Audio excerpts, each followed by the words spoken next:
La celebración de la Navidad en España podría, sin duda alguna, ser peor.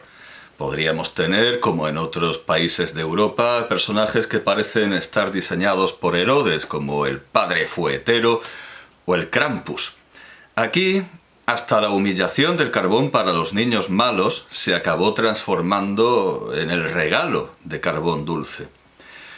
Por supuesto, no faltará quien diga que esto es un error, que la letra con sangre entra, que así nos va, que los niños merecen carbón y palo y vergajo y quizá también la verga de estos sadomasoquistas que o bien recibieron demasiadas palizas cuando eran niños o no les dieron las suficientes, pero que evidentemente arrastran problemas cognitivos.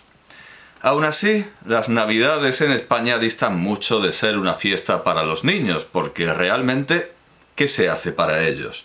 Se los obliga a besar a ancianas decrépitas y bigotudas, se los lleva a ver Reyes Magos con relojes de pulsera y barbas apolilladas montados en tractores que algunas veces los dejan tuertos de un caramelazo. Y finalmente, cuando se encuentran con los regalos, tienen que volver inmediatamente a la escuela. Los partidarios de la buena vida de antes entenderán que así es como tiene que hacerse, porque los regalos están para socializar. No cabe en su cabeza que los regalos puedan ser libros. Pero en su mundo de felices rodillas despellejadas y cabezas abiertas a pedradas, la socialización no puede ser sino sinónimo de que los regalos estarán todos rotos en un día, por la envidia o simplemente por la bruticie imperante. Además, es curioso que aboguen por la socialización quienes aplican a la infancia ese apartheid que es la mesa de los niños, para poder ellos mamarse hasta perder el sentido, contar chistes verdes, discutir de alta política a garrotazos, ofenderse con indirectas y pensar, si no decir, toca esa gamba y te rajo. Porque el principio rector de nuestras Navidades es el alcoholismo, acompañado de otros vicios. Las fiestas empiezan con el descorche y desperdicio en forma de espuma del cava o champaña, con el que se celebra que el gordo de la lotería esté muy repartido, haya caído donde más hacía falta y sirva para tapar agujeros. Eso de los agujeros y el juego son, en efecto, una muestra de esos otros vicios, el vicio de tapar agujeros. Siguen luego con las numerosas cenas y comidas, incluyendo las de empresa, en las que las botellas de anís no solo sirven para quemar neuronas, sino como acompañamiento de los villancicos. Es preciso que nos detengamos un poco en esto. Se insiste en la idea de que las Navidades son para pasarlas en casa, en familia. Esto resultaba coherente con un modelo como el de La Gran Familia, la película de Fernando Palacios de 1962. Un modelo en el que el abuelo vivía con otras dos generaciones y el padrino estaba siempre metido en casa, con lo que en Navidad era más probable dejar abandonado a un miembro en la Plaza Mayor de Madrid que reencontrarse con más consanguíneos.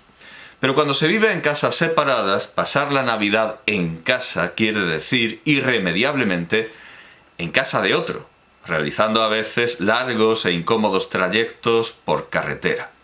Se objetará que es el momento en el que todo el mundo tiene vacaciones, pero lo mismo podría decirse de agosto, y sin embargo las familias no se juntan para emborracharse en verano ni suelen ir a la playa como en la película de Palacios. La afirmación completa es que todo el mundo tiene vacaciones y hace demasiado frío para ir a la playa. Y aunque la democratización de los vuelos ha cambiado o ha ido cambiando esto, la congestión del tráfico aéreo por la gente que va a ver precisamente a su familia unida a las habituales huelgas hacen más que probable que quien quiera ir de vacaciones en Navidad las acabe realmente pasando en el aeropuerto como Tom Hanks en aquella película de Spielberg. Así que lo que lo determina todo es el invierno, que justifica aquello de beber como un cosaco para entrar en calor. Esto explica que el desarrollo de las colaciones familiares acabe pareciéndose a lo que sobre las costumbres de Alemania el personaje de Bertolfo cuenta al de Guillermo en el coloquio de Erasmo titulado Las Posadas, en traducción de Julio Puyol y Alonso. Este que digo, mira alrededor, cuenta en silencio las personas que están en la cocina y cuantas más hay, mayor es la cantidad de leña que echa en el hogar, aunque ya vaya apretando el calor del estío, pues creen que todo el toque del buen trato hospederil, aquella famosa discusión del sintagma buen gusto que viene de un error en la edición que usaba Menéndez Pidal, no es de aplicación aquí. Del buen trato hospederil consiste en que los huéspedes suden la gota gorda. Si alguno poco acostumbrado a tal temperatura entreabre una ventana para no asfixiarse, oye enseguida que le gritan «cierre ahí». Y si se resiste a hacerlo, le replican en el acto «pues si no conviene, busque otra posada». No podemos olvidar otra buena vieja tradición española como es el brasero de picón, tan entrañable como la plancha de carbón, los periódicos debajo de la ropa o las ladillas, todas ellas seguramente añoradas por nuestra floreciente literatura de la nostalgia, representada por autores como Ana Iris Simón. España se está modernizando a pasos agigantados y al mismo tiempo que se compra el voto de los jóvenes con 400 euros para videojuegos, estamos a un tris de que a partir de los 30 no nos den otra solución para todo que la eutanasia, como en Canadá o en los Países Bajos. No podemos instalarle una silla salvaescaleras en su casa, pero si sufre mucho por esto, le podemos dar eutanasia, le dijeron a una veterana de guerra y atleta paralímpica en Canadá. Sin embargo, hay que recordar que antes de que nos llegara de fuera esta moda de la eutanasia, eufemismo que a su vez necesita de otro eufemismo, derecho a una muerte digna, nosotros ya teníamos la muerte dulce, cortesía de los braseros de picón, y decíamos enero y febrero desviejadero. Responde Guillermo que nada, en mi entender, hay tan insano como este hacinamiento de personas que respiran la misma atmósfera de una habitación, máxime si en ella se aflojan la ropa, comen y permanecen durante muchas horas. Paso por alto los revueldos del ajo, la fetidez de los alientos, la fetidez de alientos, traduce Julio Puyol y Alonso, y las enfermedades ocultas o manifiestas, porque sabido es que todas se contagian. Hay quien tiene la sarna, que unos llaman española y otros francesa, aunque yo creo que este achaque es común a todas las naciones y no menos peligroso que la lepra. En fin, bien sabes tú cuán grande es el número de los males pegadizos. Bertolfo contesta: ¿y qué le hemos de hacer? Así son y nunca serán de otra manera, porque es propio de ánimos constantes no apartarse un ápice de la línea de conducta que una vez se han trazado. Aunque Guillermo objeta que hace 25 años no había uso más general entre los brabantinos que el de las termas públicas. Hoy, en cambio, todas están cerradas porque se dice que no son convenientes para este nuevo género de sarna que ahora corre. No hace mucho nosotros sufrimos una epidemia durante la cual todos los poderes públicos y algunos entusiastas, algunos espontáneos, decían que saldríamos mejores. Pero la verdad es que cuando se interrumpe una costumbre es difícil que vuelva, a no ser que sea mala. Es más esperable que la gente deje de bañarse a que deje de reunirse para emborracharse, después de ese breve interludio en el que las autoridades dieron la orden de tener en la cena de Navidad todas las ventanas abiertas y a los abuelos en el pasillo, y que espero muy sinceramente que alguien cumpliera por aquello de las risas. Sigue contando Bertolfo que por fin anuncian con gran solemnidad que ya está lista la cena, la cual comienza con unas sopas de pan, primer condumio destinado a caer en aquellos estómagos famélicos, hechas con caldo de carne o si es día de vigilia con caldo de legumbres. Luego traen otro caldo diferente, al que sigue una carne recocida o un pescado recalentado.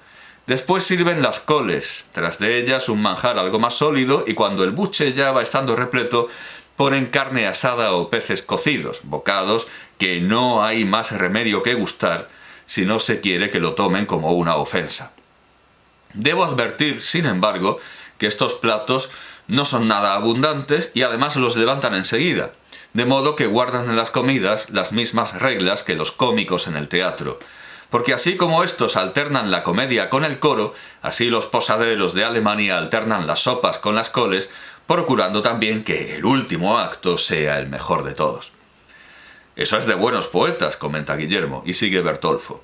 Asimismo, tomarían muy a mal que alguno dijera que le quitasen el plato porque no tenía ganas de comer más, y por tanto ha de permanecer sentado todo el tiempo que dura la comida, que lo miden como con clepsidra. Por último, vuelve a presentarse el barbón o el mismo posadero, cuyo vestido se diferencia poco del de sus criados. Pregunta qué tal se ha comido y trae un vino algo mejor que el precedente. Aunque pagan lo mismo los que beben poco que los que beben mucho, les complacen más, como a todos los alemanes, los que trincan de firme. ¡Qué hombres más admirables!, dice Guillermo, y sigue Bertolfo. Huéspedes hay que gastan en bebida doble de lo que gastan en comer. Antes de acabarse la cena y en cuanto el vino comienza a calentar los cascos, te asombraría el estrépito que promueven los comensales y las voces que dan, hasta el punto de que allí nadie se entiende. A veces acuden algunos bufones, a los que son los germanos extraordinariamente aficionados, aunque no haya en el mundo seres más despreciables. Estos cantan, charlan, gritan, bailan, tocan con algazara y ruido tan ensordecedores que parece que se hunde la cocina. Pero aquellas buenas gentes creen que esto es la quinta esencia de la diversión, y allí han de estar todos, quieran o no quieran, hasta las altas horas de la noche. A lo que Guillermo no puede sino decir: «Termina ya la relación de la cena porque me voy cansando». En tiempos recientes se mantuvo el mito en España de que los germanos eran serios, trabajadores y eficientes. El mito duró hasta que vinieron a emborracharse en nuestras costas. Igualmente se mantuvo el mito de que los españoles no somos racistas, que duró hasta que empezó a abundar gente de otras razas.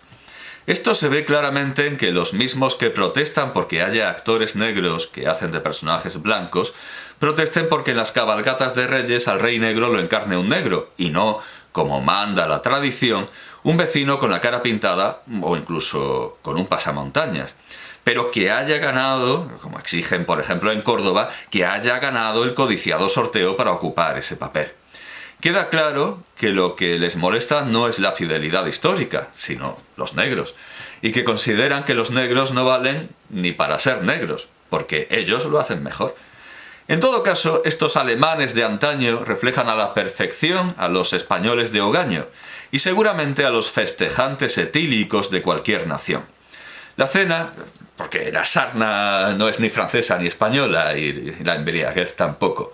La cena está amenizada por chistes y chocarrerías, pero al tener la boca más despejada de comida, ya que no de pimple, viene el espectáculo. A veces este se ejecuta de manera vicaria, dejándolo en manos de la televisión pública, llena de esos despreciables bufones profesionales de los que habla Erasmo.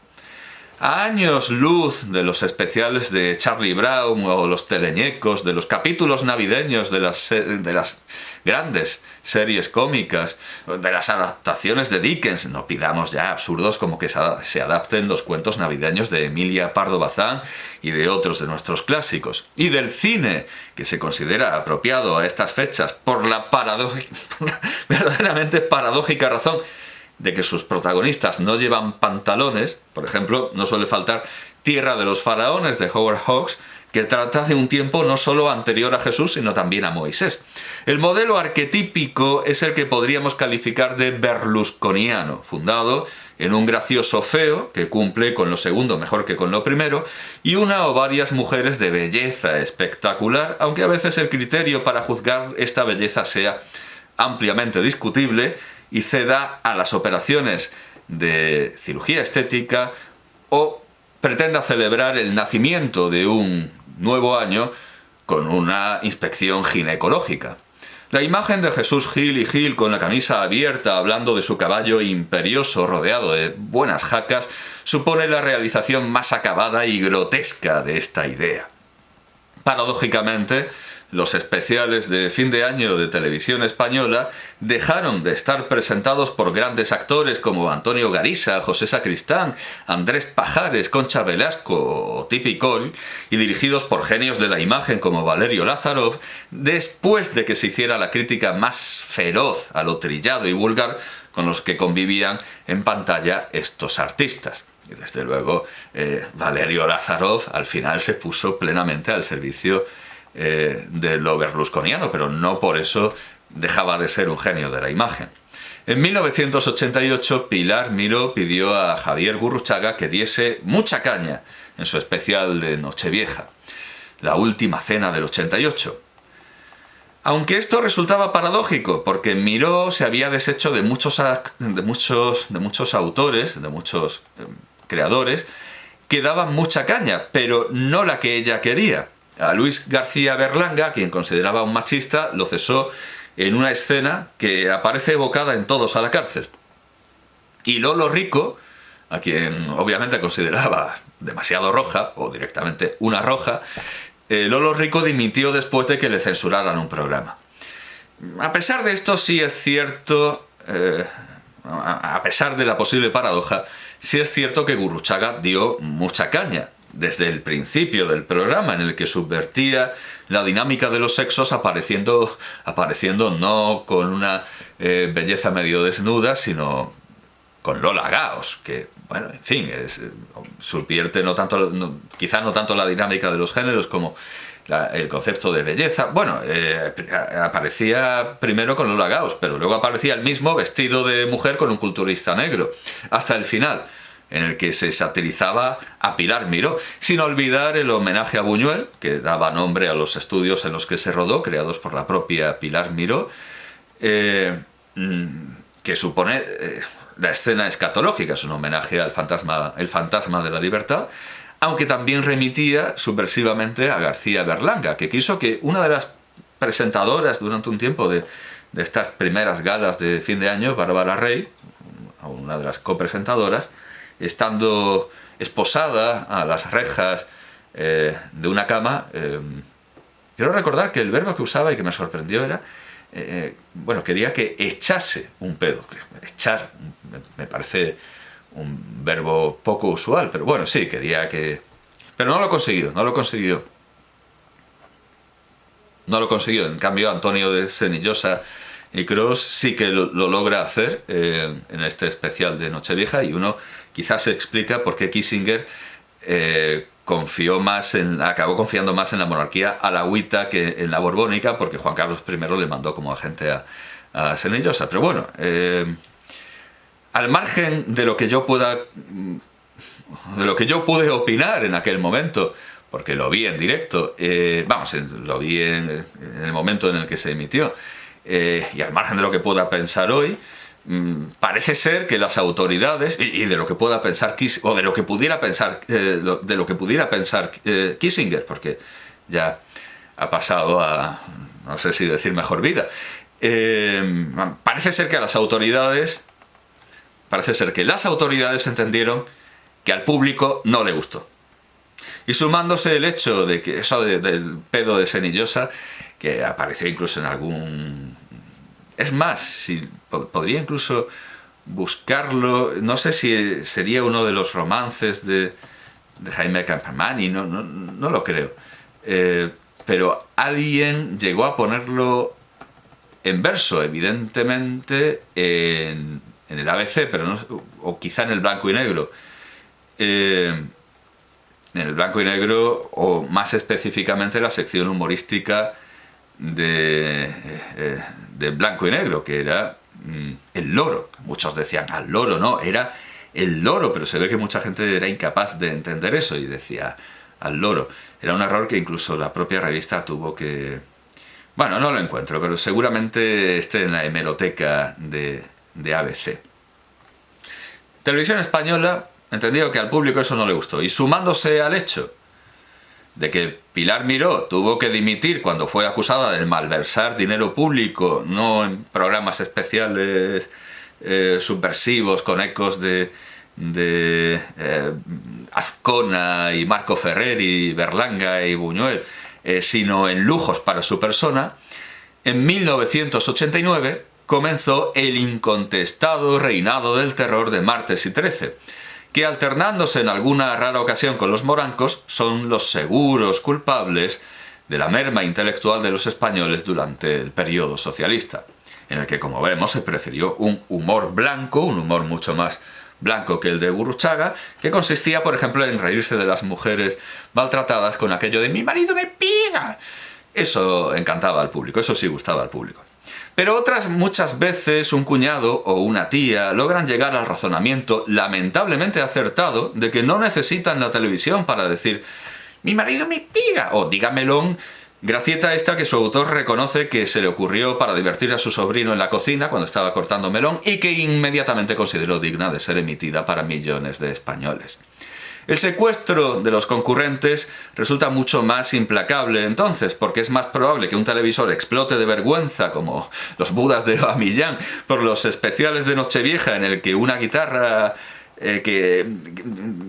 una guitarra que se acaba de descolgar vuelva a su sitio sin dejar víctimas mortales de tedio. En cuanto en una fiesta entra alguien con una guitarra y todo el mundo aplaude, uno ya sabe que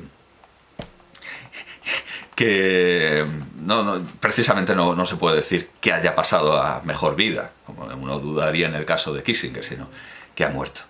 La fiesta y él, y que lo mejor que podría hacer sería escaparse por una ventana, como San Juan de la Cruz. Y no hay que tener esperanza de que una familia en la que haya artistas de verdad ofrezca un espectáculo digno.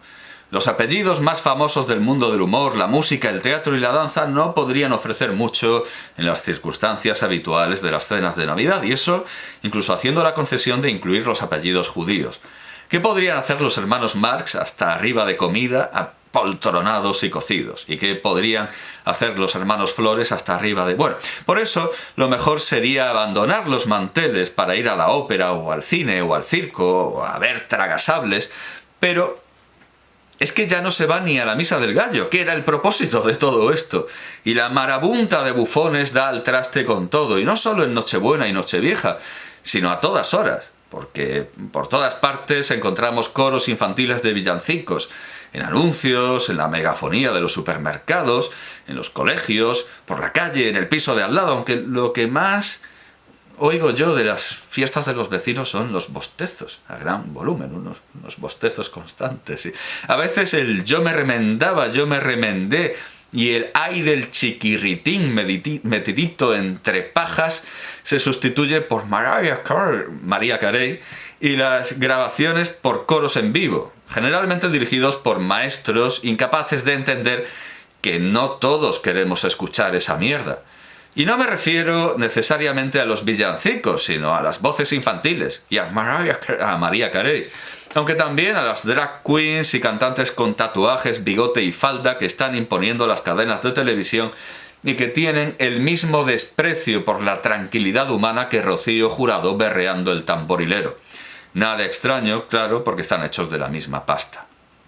En fin, luego viene la criatura mágica dispensadora de regalos y nuevamente hay que dejarles una copita de anís o de coñac o de brandy o de el alcohol es siempre el centro de la fiesta, porque claro, para hacer magia en invierno a las 2 de la mañana hay que entrar en calor, salvo en el caso del obeso y desarrapado lenchero vasco que ya viene borracho y fumando, la compañía perfecta para dejar a los niños solos. Si bien en tiempos recientes se le dio una consorte, Maridomingui, la clásica mujer vasca, con el clásico tocado de forma fálica en la cabeza, sin duda para que descargase su agresividad y ganas de bronca antes de tratar con los niños. Y en el del troncho, y salvo en el caso también del tronco, tronca, tronc, soc, soca, tizón, toza o tío, de Nadal, gallego, aragonés y catalán. El tronco este es como sarria, que existe sarria, sarría y existe sarria y sarriá. Existe tanto en Galicia como existe tanto en el occidente como en el centro, digamos, como en el oriente, con el que no se tienen tantos miramientos, porque sí, se bendice con un porrón, pero también se lo revienta a palos para que miccione vino blanco y defeque dulces.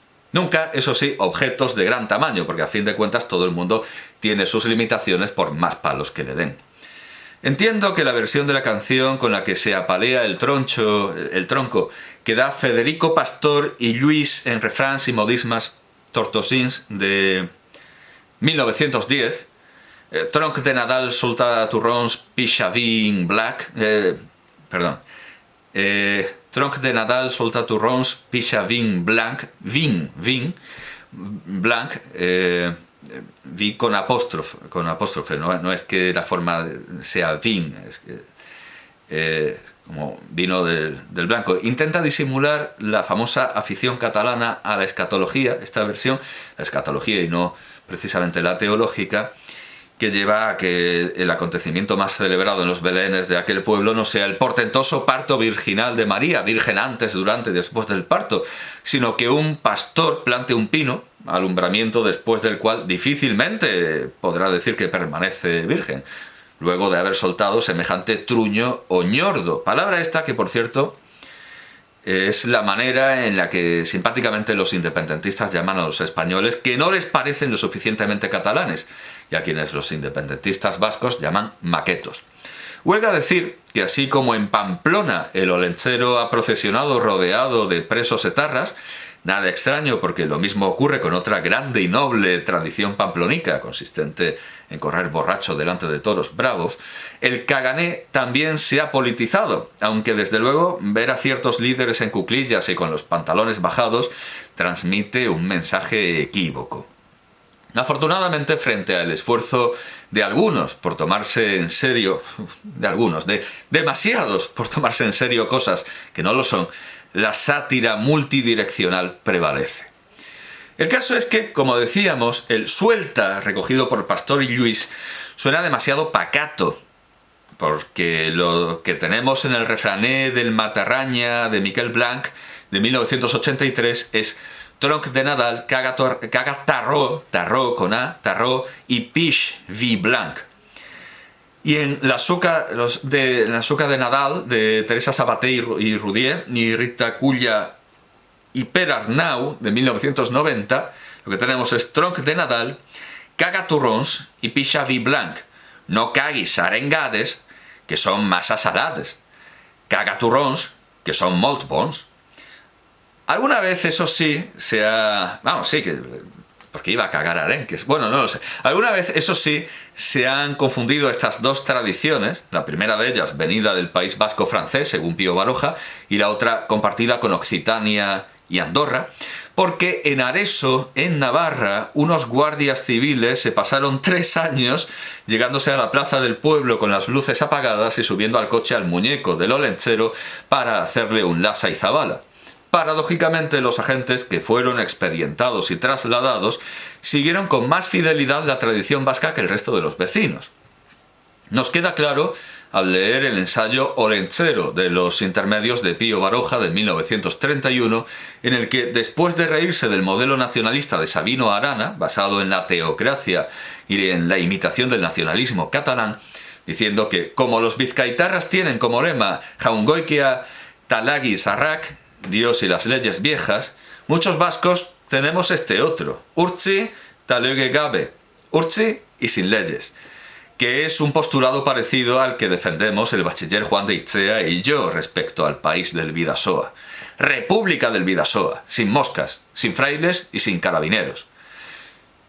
Después de esto y después de chinchar a los aranistas manifestando que podemos afirmar, aunque un poco en broma, que Jaungoicoa, claro, es con el artículo, lo he leído mal antes, Jaungoicoa, o sea, vamos, el señor, que Jaungoicoa es un dios maqueto. Ha venido, como el viento del sur, del brazo del capitán de carabineros y del administrador de aduanas. Después de esto, el escritor explica que este año, en San Sebastián, han decidido restaurar una antigua fiesta vasca del día de Nochebuena, la fiesta del Olentzero u Olentzaro. La fiesta se reduce a pasear en andas un pelele de paja, sentado en una silla que va fumando una pipa entre ramos de laurel, cantarle unas coplas y después pegarle fuego. Hasta aquí Baroja, así que los 2 agentes de la Guardia Civil expedientados aún se quedaron cortos, porque solo lo descuartizaron, no lo quemaron. Pío Baroja